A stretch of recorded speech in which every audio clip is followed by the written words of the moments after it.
আমি আজি আৰম্ভ কৰিম ক্লাছ অসম জাতীয় বিদ্যালয়ৰ ক্লাছ 8ৰ অনুশীলনী 3A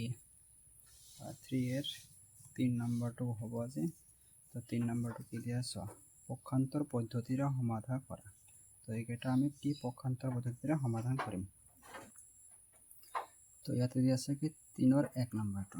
তো 3ৰ 1 নম্বৰটো কেনেকৈ হ'ব, 6x - 5 = 30 এইটো দিয়া আছে। এটা কি পক্ষান্তৰ পদ্ধতিৰে সমাধান কৰিব লাগে। এইটো আমি কেনেকৈ কৰিম, তো প্ৰথমতে কি চলক থকাবিলাক এফালে ল'ম আৰু চলক নথকা লৈ যাব লাগে ইফালে। যিহেতু ইয়াতে মাইনাছ আছে, ইফালে লৈ গ'লে কি হ'ব প্লাছ। তো আমি লৈ যাম প্ৰথমতে 6 লেখা সমান সমান 30, ইফালে কি আছে -5, ইফালে লৈ গ'লে কি হ'ব +5। এইবাৰ দুটা যোগ কৰি দিম 6x সমান সমান 30 ৰ লগত 30 লগত 5 পূৰণ কৰিলে কিমান, যোগ কৰিলে কিমান হ'ব 35 হ'ল। এবার যেহেতু আমাকে x এর মান লাগে, তো x এর মান লিখলাম, x2 রাখি ইফালে 6 ইফালে লৈ যাম। যেহেতু এটা পূরণ আছে ইফালে লৈ গেলে কি হবে হরণ। তো হরণ দিয়ে দিম আমি। তো হরণ দিয়ে দিলে কি হবে তলত যাব। যেহেতু এটা কাটাতে না যায়, তো এইখানে आंसर। এবার 2 নম্বর। তো 2 নম্বরটা কি দিয়ে আছে আমাকে 2a/3 = 8। এইটো আমি কি কৰিম, আগতে আমাৰ ডাইৰেক্ট চিধা দিয়া আছে, যেহেতু ইয়াতে দিয়া আছে কি হৰণ দিয়া আছে। তো ইয়াতে কি কৰিব লাগিব, যেহেতু ইয়াতে হৰণ দিয়া নাই, তো ইয়াতে কি কৰিব লাগিব বজ্ৰকৰণ কৰিব লাগিব। তো 2 ৰ লগত 1 তলত আছে, এইটোৰ লগত 1 আছে, তো এইটো বজ্ৰকৰণ কৰিম। 2y ৰ লগত 1 পূৰণ কৰিলে 2y হ'ব সমান সমান। এবাৰ 3 ৰ লগত 8 পূৰণ কৰিলে কিমান হ'ব 3 × 8 = 24। তো ডাইরেক্ট 24 লিখিছো আমি। তো এবার কি করিম, যেহেতু আমাকে y মান লাগে, তো y2 রাখিম, বাকি 2 ইফালে লৈ যাম। ইফালে লৈ গেলে কি হ'ব, যেহেতু ইয়াতে পূরণ আছে আগৰটোৰ নিচিনা, ইফালে লৈ গেলে কি হ'ব হৰণ। 24 ওপৰত যাব, 2 তলত যাব। এবাৰ এইটো কি লঘিষ্ঠ আকাৰ লম, নহলে কাটাকাটি কৰিব পাৰা। 2 ৰ লগত 24 কাটিলে কিমান কি হৈ যাব, 2 যাব 1 বার, 4 যাব 2 বার, তো 12। তো आंसर হল কি 12। তো এবার করি আমি কি 3 নম্বর। 3 নম্বর কি দিয়া আছে 3x + 2 = 11। এটো আমি সমাধান করিম। তো 3x রাখা, 2 আমি এফালে লৈ যাম। ইফালে লৈ গেলে কি হবে, ইয়াতে আছে প্লাস, ইফালে লৈ গেলে কি হবে মাইনাস। এবার 3x রাখা। এবার 11 র পৰা 2 মাইনাস মানে বাদ দিলি কিমান হ'ব 9। এবাৰ 3 ৰ লগত পূৰণ আছে, যেহেতু আমাক x এর মান লাগে, তো 3 আমি ইফালে লৈ যাম, x2 রাখা 3 ইফালে লৈ যাওয়া, লৈ গেলে কি হবে হরণ। তো হরণ করে দিয়া এবার 3 ৰ লগত 9 হরণ করলে কিমান হৈ যাব, আমি জানো 3 × 3 = 9। তো आंसर কি হবে 3। এবার দিয়া আছে কি 4 নম্বর। 4 নম্বর কিমান দিয়া আছে 3x / 4 2 = -7। এটা আমি সমাধান করিম। তো প্রথমতে কি করিম, ইয়াতে আছে কি ডিভাইডেড, ইয়াতে আছে +2, এখানে আছে -7। তো প্রথমতে +2 টা ইফালে লৈ যাব লাগিব, লৈ যাও 3x / 4। এটা যেনেকৈ তেনেকৈ ৰাখা।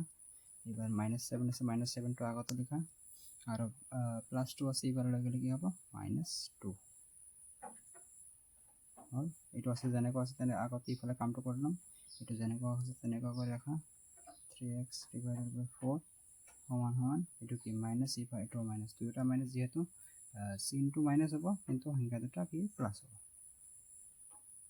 এবার কি কৰিম আমি, এইটো আগৰ নিচিনা যেনেকৈ 3 নম্বৰ কৰিছিলা বজ্ৰকৰণ, 2 নম্বৰ যেনেকৈ কৰিছিলা বজ্ৰকৰণ, ঠিক তেনেকৈ বজ্ৰকৰণ কৰি দিয়া।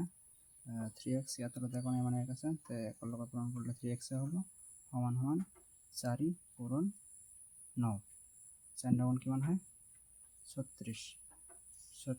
ইয়াতে কি মাইনাস আছে মাইনাস।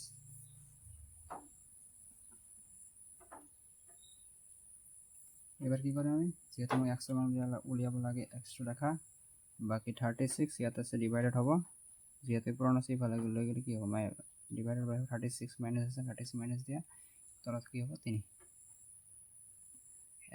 এক্স রাখা ইয়াতে 3 3600 কাটাকাটি করলে কিমান হৈ যাব 3 যাব একবার 6 যাব দুইবার তো অ্যান্সার কিমান হ'ব ইয়াতে আছে মাইনাস তো অ্যান্সার কিমান হ'ব 12 তো আমি অ্যান্সার কিমান পালো 12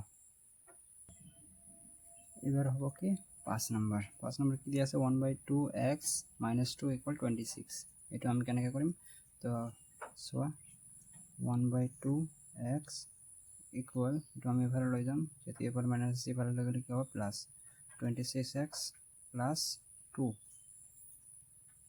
এটা যেনেকুৱা আছে তেনেকুৱাকৈ ৰাখা এবাৰ কি হবে এটা যোগ কৰলে কিমান হ'ব 28 এটা x2 কিন্তু অপৰৰ x অপৰত লিখিব পাৰি তো x2 অপৰত থাকিলে এটা বজ্ৰবৰণ কৰিলে কি হ'ব ইয়াতে তলত এখন মানে এক আছে তো x2 বজ্ৰবৰণ কৰি দিয়া তলত থাকিব কি x ইফালে যাব কি দুইৰ লগত এইখিনি পূৰণ হ'ব 2 * 28 তো x2 রাখা যেহেতু আমাক x মান উলিয়াব লাগিব এবার 28 টকা পূরণ করলে কিমান হ'ব 2 8 গুণ 16 6 হাতত 1 2 গুণ 4 হাতে 1 5 56 তো অ্যান্সার কিমান হল 56 এবার দিয়ে আছে 6 নাম্বার 6 নাম্বার সোয়া কেনেকৈ কৰিম ইয়াতে এনেকুৱা সিস্টেমত দিয়া আছে 5p/14 = 75/42 ইয়াতে কি কৰিব লাগিব প্ৰথমতে কৰিব লাগিব বজ্ৰবৰণ তো বজ্ৰবৰণ কৰি লোৱা 5p ৰ লগত 42 পূৰণ 42 সমান 14 ৰ লগত পূৰণ হ'ব 75 পূৰণ কৰিলে কিমান হ'ব 5p ৰ লগত 42 পূৰণ কৰিলে কিমান হ'ব 210 p সমান 14 ৰ লগত 75 পূৰণ কৰিলে কিমান হ'ব 1050 এবার যেহেতু আমার পির মান উলিয়াব লাগে p2 লেফট সাইডত রাখা বাকিটো ইফালে লৈ যাওয়া কিমান হ'ব 1050/210 p সমান এবার 110 200 এটারে কাটাকাটি করলে কিমান হ'ব 5 বাদ যাব এইটো হল অ্যান্সার